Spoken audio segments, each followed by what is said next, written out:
Welcome to Career Tools. This week, getting ready to be promoted. Volunteer. Here we go. Folks, this cast is talking about getting ready to get promoted. And if you're going to be promoted, there's a chance you'll be interviewed. Internal interviews are just like external interviews, but most people don't prepare enough. If you're going to be interviewed, you need our interviewing series. Come to the website, check it out. Okay, Wendy, so we're going to talk about getting ready to get promoted again and about volunteering. This is an area that people complain about because people feel overworked. And we're going to suggest that they take on more work. Yeah. As you get more efficient at the job you do, you should have more time, in theory. Actually, it's not in theory. It's in fact. The idea of promoting the idea that you're super busy, which, by the way, folks, you should not be doing by telling people, oh, I'm swamped. What that often causes is your boss not to give you more to do. But if you've had the same 5 or 6 balls that you've been juggling for a while, you have gotten incrementally better at them, but you haven't noticed. And so there is time. And frankly, if something really important comes along, couldn't you figure out how to maybe do other things a little bit faster? If it was something really exciting to you, you'd find a way. Yeah. So if being promoted is the thing you want, then find a way. Yeah. And this is one of the ways you get to know more people in your organization and show them the skills you have. And so many skills are transferable. So even if you're working on a project to organize the company picnic, you can show responsiveness to emails and calls and how you organize yourself and keeping projects on time. All those things that are work-related skills, even though it's not a work-related project, are still shown. This goes to the issue of, I promise you folks, if you feel busy, you have more room to grow. And I say this at conferences all the time. The reason you feel busy is you're not efficient enough yet. And the way you can become more efficient is by taking on more to do that's more valuable and feeling the stress of having more to do. Keeping that stress outside of you, don't internalize it and get into a case of distress. But what we're recommending here is you step forward with enthusiasm when there are opportunities to stretch your wings. That's because, look, at the top of your organization, everybody's got way too much to do. You have to be eager at the top of the organization to be willing to work as hard as you're going to have to work to get things through the organization because of organizational sandpaper, because of the inevitable friction and tension and conflict, because of politics and everything else. So, what's our structure for today? So, volunteer to go the extra mile, volunteer for cross-departmental projects, and volunteer for non-work events. Yeah, I got to tell you, my favorite is cross-departmental because I just came from a company and they're talking about silos. Yeah, everybody's talking about silos. Yeah, and those guys are upstairs. So, there's an elevator. Go. I don't know anybody. Well, that's how you meet people is you go upstairs and say, find people you don't already know. Hey, does anybody here work in technical marketing? Yeah, I do. Hey, there's a guy who does the stuff of X. Oh, okay. All right. Sorry, I'm taking away from. Say first things first. Volunteer to go to the extra mile. Yeah. So the extra mile is one of those phrases that people use, and it's a bit like the difference between management and leadership. Everybody's got a different opinion about what it means. So I've listed some examples just to give you some ideas. So, for example, stay late to get work done for a project with a deadline and not miss the deadline. You're saying that's an example of going the extra mile. Yeah. Yeah. Okay. Because you could leave work on time and miss the deadline. But if you stay for the deadline, that's going the extra mile. So call or visit a customer with updates without being prompted. Physically take something where it needs to go instead of using mail. So if you've got something important, instead of shipping it and depending on the shipping process working, you take it, right. You take it. And if you take it to the office, if it's another office within your building, then you get to know some people. So that's cool. Send an email with information before it's needed. Offer to go to a meeting about a corporate update that nobody wants to go to and then come back and brief everybody. Read the details of updates and summarize them for your colleagues. Oh, I love that one. Compile a project directory, including everyone's contact numbers and other useful information at the beginning of a project. Do something to make the next person in line's job easier. So if you look at work in an organization, it generally, it starts with sales perhaps as they reach the customer, and then the order is handed to manufacturing, and then the order goes to shipping and so on. So there's a sort of chain. So if you think about the person who's ahead of you in the chain, or also one side, either side of you, if you can make their jobs easier, that's going the extra mile. Be the one who goes to pick up packages or signs for them. Be on the emergency team. Most big companies have emergency teams to deal with things, and you have to go to training once a quarter, and most people say, I don't have an afternoon to go to training, so be on that team. And that's another way to meet more people, is to be on the emergency team, because usually every department or every floor has to send someone. So you meet a bunch of new people. Yeah. And by the way, guys, that means you don't go, sit down, not talk to anybody, and ignore anybody and say, I'm just here to get through it. You go to that meeting, and when people walk in, you say, hey, I'm Mark from accounting. Not that I should ever be in accounting. No. Right? That floored me. Yeah.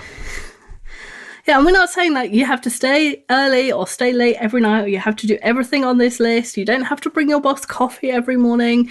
You don't have to do other people's jobs for them. It's about doing your work maybe slightly differently, or doing something slightly differently or ahead of time in order to make things smoother for other people. And we want you to be strategic too. We're not saying go do all of these things and don't do your work. You still have to hit your own deadlines and have your quality of work be the quality it needs to be. So if you're not hitting your deadlines or getting results in your own job, don't do this yet.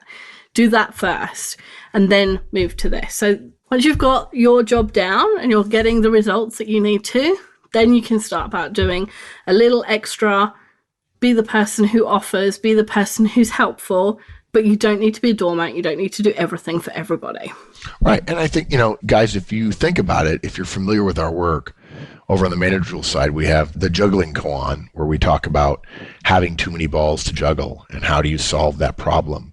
And those of you who've been to a conference, the thousands of you who've been to conferences, you know that it's my favorite part of the day, where we talk about having 20 balls to juggle and suddenly having 21 and figuring out how to get it done. And if you don't have more to do, it's easy to say, okay, I've got my work, I'm working hard, and you never feel the stress of having to do more, and discover that yesterday you didn't think you could get more done, but now today you're getting more done. And that's how you grow your skills. And the extra mile helps. And when your boss says, hey, is anybody willing to help? You raise your hand. I'm always amazed at conferences. People are sitting at conferences. It's late in the day. And I tell them, listen, we're going to have 2 volunteers for something. And I say, anybody want to volunteer? And the worst thing that could possibly happen is they're going to be wrong in front of some people, many of whom they've never met. But they're not going to be appreciably wrong. They're going to be off by 20 or 30%, or they'll mess it up. And we'll all have a little laugh because we've all been there before. But people won't volunteer. It's like, really? I'll volunteer, right? I'm here to learn. I'll volunteer. I don't care if I mess up. I want to be better. And I'm helping other people learn, right? If nobody volunteers and nobody gives an example, then nobody learns anything. If you're there to learn, then surely you want everybody else there to learn. So volunteer. Good. Okay. And you recommend specifically volunteering for cross-departmental projects. Again, my favorite. So there's new systems, new processes, a physical move, a bid. There's all sorts of things that end up as cross-departmental projects in companies, especially if they're smaller companies. More people have more hats, but in bigger companies, most people only have one hat, and so all of those people have to be in the same room in order to accomplish something. So if there's a need for someone on your team to be in the project or be on the project, be that person. You get to meet people from different departments. You show them how you work. It's obvious, right? There's no tension in the first meeting of you going up to someone and saying, hey, I'm Wendy. We haven't met before. And they're going to say, oh, I'm so-and-so. You're going to have to get to know each other to work together. So there's no like, oh, I just approached someone and they might think I'm a bit weird, because everyone's going to have to know everybody's name, and you don't need to wait until the project manager says, okay, let's go around the circle and ask everybody's names and what they do. Do it up front. And by the way, folks, don't tell me later that you didn't do it because you're not comfortable with that. We don't pay you to be comfortable. We pay you to be effective. You know darn well, if you're the team leader of this team that you're now on, if you're the team leader, you know inherently that people getting along with one another on the team is helpful. I know there are some of you out there like, well, technically that's not what I pay for, but you know deep inside, even if it's not a big deal to you, that the team getting along, being polite to one another, knowing each other's names, being willing to give a little, get a little, so on, get a little give and take, is absolutely going to improve effectiveness of the team. So you started off. This is, again, echoes of our very first podcast, Solution to a Stalled Technical Career, where we were coaching a friend of ours who couldn't get ahead. And he would go to meetings and sit at the meetings, sit at the table, and he wouldn't talk to anybody. And the marketing people were sitting over there in the corner, and he didn't introduce themselves. And he did exactly what he was supposed to do. And then he complained about interdepartmental lack of cooperation. And I'm like, dude, you're that guy. You're the problem. You need to go walk over there and say, hi, I'm Mike. It's nice to meet you. And he said, well, it's going to be hard. I'm like, I don't care. I mean, all right, you got a choice. You can sit there and complain. I was just at a client and people are like, yeah, this will never work. And so I said, if the senior people say it's going to work, or they're going to say we're going to do it, yeah. Well, look, you have three choices. You can say nothing. You can be positive, or you can be negative. Really, why be negative? In the moment that you're saying something, you're not actually getting any work done. Why not be positive and say, I think this is going to be good. And look, if it turns out horrible, okay, fine, you were wrong. And everybody else will feel right. They'll be like the crabs that pulled the other crab back down into the pot, right? Mm-hmm. That's just not a way to go through life. So you go to the cross-departmental meeting, and the first thing you do, you look around and you go and you shake everybody's hand. This is not something that only friendly people do. This is a common professional behavior which you are obligated to engage in, and if you don't do it, you're part of the problem, my friend. And you might say, oh, that's easy. He's a high I. No. It has nothing to do with me being a high I. It has to do with me being effective. I'm going to meet everybody. And I'm going to use their names, because I don't remember their names when I talk, so that they'll feel like there's some bonds being formed, because bonds help people be more effective. I'm ID. I don't want to meet people either, but oh my gosh, I can do it. And guys, let me put a little finer point on what Wendy said. Wendy doesn't just not want to meet you. She's ID. She doesn't like you. She just knows she doesn't like you. She's just an assertive high C. She's a take no prisoners, make it happen kind of person. What's interesting, though, is Wendy doesn't come across in a rude or a forceful way. She has engaged in the behaviors. If you're in a meeting with Wendy and she doesn't know you, she'll walk up to you and say, hello, how are you? I'm Wendy. Now, that's not Wendy's natural way. But again, you don't get paid to be natural. You get paid to be effective. And if effectiveness calls on behaviors that are not normal to you, you're obligated to engage in them, or you don't get to call yourself a professional. And these volunteering situations put you in more situations which are going to spread your skill base, which is good, because you need more skills. We all need more skills in order to give more value to the organization. We talked about names just now. I was last week somewhere where we had a set of service people who were going to service us for the whole week. And one of the things that was mentioned by people that had been there before on the first day was they'll know all your names. They'll know you by name and your food preferences by the end of day one. And we were like, no way. There's like 10 of them and there's 30 of us. No, they can't do that. And they did. And something about being able to remember people's names is really remarkable, to coin a Seth Godin term. So if you want something really simple that impresses people, start to be able to remember, work on being able to remember people's names. People remembered that from like a year ago. Yeah, good. Okay, so we mentioned this before. The other reason for cross-departmental projects is not just meeting the people, but giving them a chance to show them how you work. If you interview with those people later and you say, yeah, I'm a great project manager, or I meet all my deadlines, they've actually got evidence from the project that you worked on together that what you're saying is true. And that gives you a big step up in those kind of interviews. Even if you don't interview with that person, you now have supporters across the organization. So when we say you need to know people on your level, kind of across the organization, and a few people up and down, that's in the building relationships in your company casts. You know, if you're interviewing with someone and they happen to know the person that you worked with on the project and they ask, how was he? Then you've got a supporter there, as long as you worked hard and you did what you were supposed to and all that kind of stuff.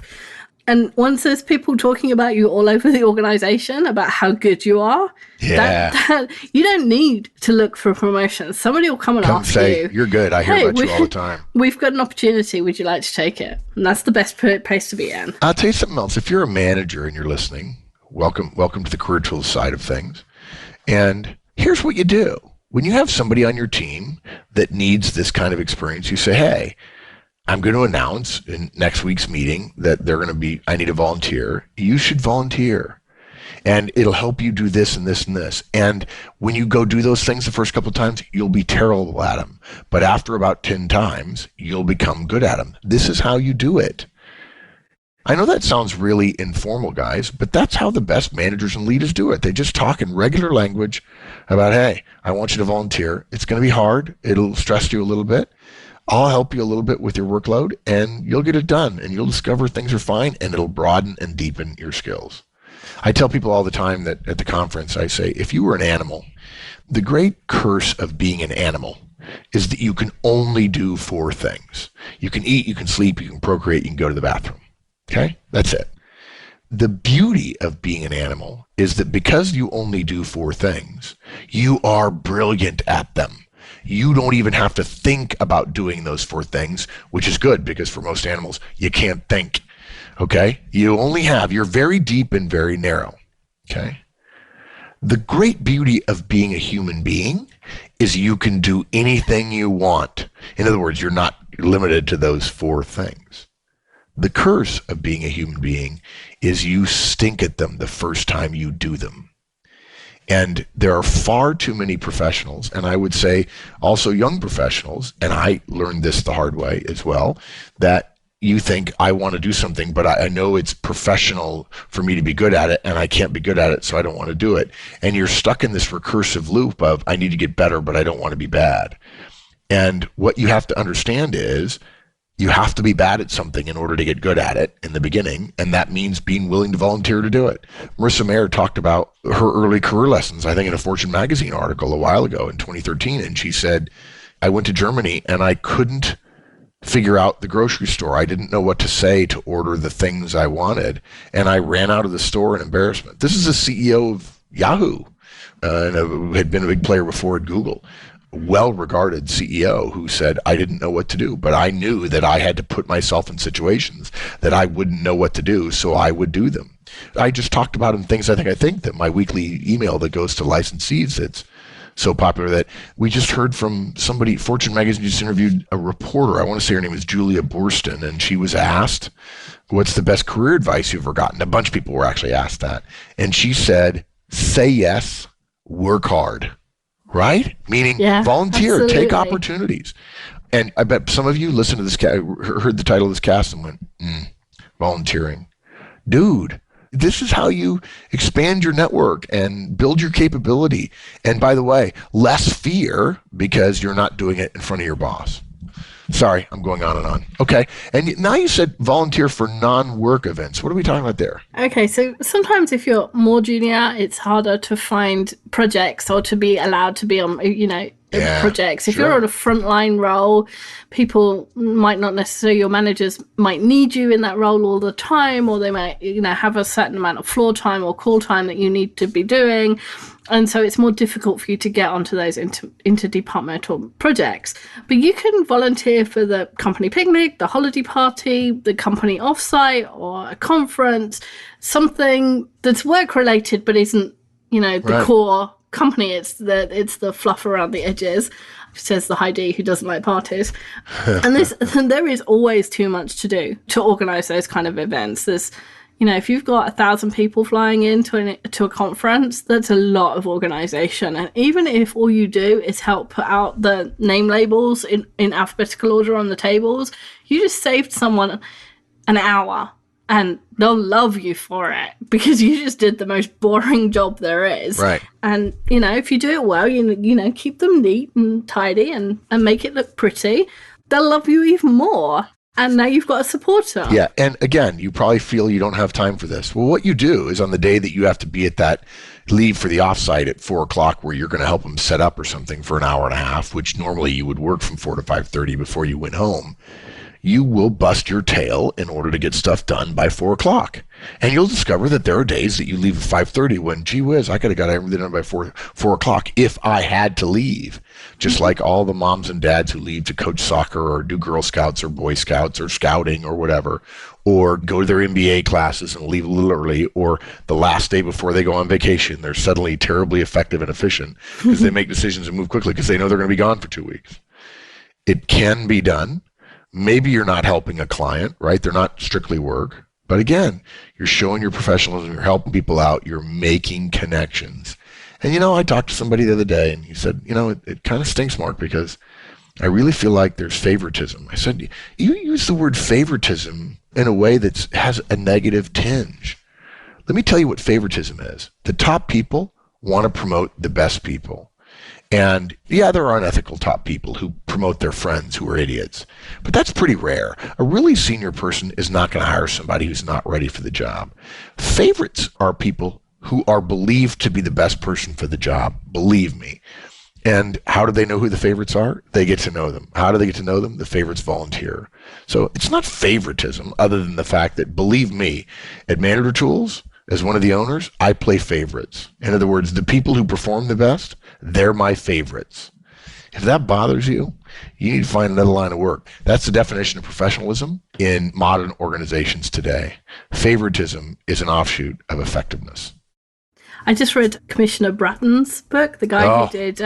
what a great story. The policeman in New York who did the broken windows thing and cleared up crime. I read his autobiography, so it was a bit biased, I think, but it was interesting. If you read that book and look at the people he promoted, there was one guy he promoted like 8 levels because he knew him. The guy had a billion creative ideas, and he was always coming up to people and going, "I've got an idea to do this better." And Commissioner Bratton heard about him via someone else and was like, "That's the guy I want on my team." And he got promoted 8 levels. So, that's the kind of thing you want to be doing. And people complain, like, it's favoritism. Oh, yeah. People complained, especially in a hierarchical organization like that. But, he had his support, so it was good. As long as he does well in the next role, it's not favoritism. Yeah, exactly. It's smart promotion. And he did. So he was all right. So shall I sum up? Yeah, please. Okay. Volunteer to go the extra mile. Volunteer for cross-departmental projects. And volunteer for non-work events. Yeah. There are opportunities all over the company if you just start looking. Right now you're thinking, I don't want to volunteer for anything. So you've got your head down, you're looking at your feet, and you're not looking around. So if you start looking, you'll find things. Stop saying I'm busy, because if you tell yourself you're too busy, your brain believes you. If you say I've got time and I want to find something to volunteer, your brain's like, okay, I'll solve that problem for you, and it'll go and find. It'll pay attention to opportunities. I've talked about this before. The reticular activating system. You tell your brain what to look for, and it helps you find it. It's very good at it. Yeah. To this day, for a year of my life, I called on dentists. To this day, I was so intent on finding dentist office in Houston and the surrounding areas. I still can't not see a dentist office. I know what the signs look like, and my brain, out of the corner of my eye, says, something over here is interesting. Well, it's a dental office sign. Yeah. Absolutely. Yeah. Good. Awesome. All right. Thanks, Wendy. Thanks. Bye, everyone. Thanks, everybody. That's it. Another cast in our series about getting ready to be promoted, which people have been asking for years. Hope you enjoyed it.